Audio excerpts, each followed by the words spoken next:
Per chi non avesse mai volato o comunque ogni tanto ha il naso lì in su per guardare quello che succede sopra le proprie teste, sui cieli friulani e non solo,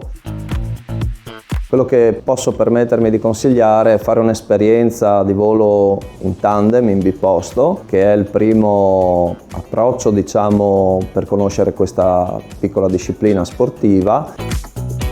ma probabilmente è il metodo migliore per riuscire a conoscere quella che è la nostra attività. Altresì è vero che si fanno dei corsi che sono, diciamo, dei corsi ben strutturati e molto importanti, per cui colui che ha già vissuto magari questa esperienza, in più si vuole cimentare per quello che è il percorso per acquisire il brevetto di volo in parapendio o deltaplano, tecnicamente può iscriversi alla scuola.